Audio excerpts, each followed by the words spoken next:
ഞാനൊരു കഥ പറഞ്ഞോട്ടെ. ഈ ചെറിയ ജീവി 100 തവണ തോറ്റു. പക്ഷേ ഒരു തവണ പോലും അത് എനിക്ക് പറ്റില്ല എന്ന് പറഞ്ഞില്ല. ഒരു ചിലന്തിയുടെ ജീവിതം പല മനുഷ്യർക്കും പഠിക്കുവാനുള്ള ഒരു മോട്ടിവേഷണൽ സ്റ്റോറിയാണെന്ന് നിങ്ങൾക്കറിയാമോ? നമ്മൾ പലപ്പോഴും ഒരു തോൽവി വന്നാൽ തന്നെ ജീവിതം അവസാനിച്ചു എന്ന് കരുതാറുണ്ട്. പക്ഷേ ഈ ചെറിയ ചിലന്തി ഓരോ തവണ വീണിട്ടും വീണ്ടും വീണ്ടും തുടങ്ങി. കാരണം എന്താണെന്നറിയാമോ? അതിനറിയാമായിരുന്നു, വിജയം കിട്ടുന്നത് ശക്തർക്കല്ല, മറിച്ച് വീണ്ടും വീണ്ടും ശ്രമിക്കുന്നവർക്കാണ്. ഒരു ചെറിയ ചിലന്തി പഴയ വീടിന്റെ കോണിൽ തന്റെ വല നെയ്യാൻ തുടങ്ങി.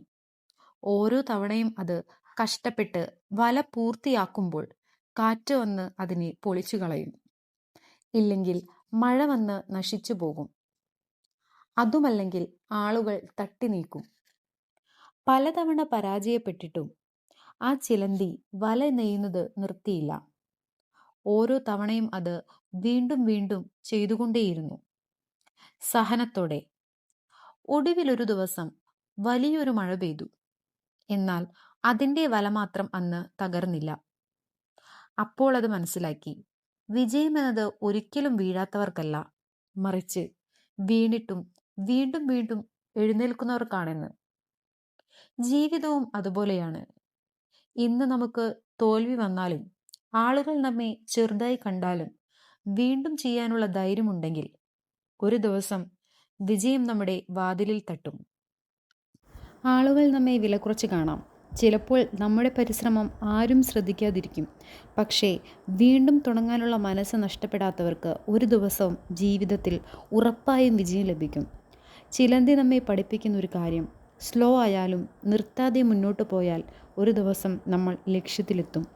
നിന്റെ ജീവിതം എത്ര തവണ തകർന്നാലും വീണ്ടും തുടങ്ങാനുള്ള ധൈര്യമുണ്ടെങ്കിൽ നീ തോറ്റിട്ടില്ല.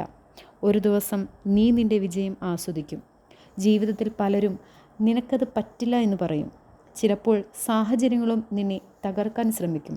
പക്ഷേ ഓർക്കുക, കാറ്റ് ഏറ്റവും ശക്തമായി അടിക്കുന്നത് ഉയർന്നു നിൽക്കുന്നവരെയാണ്.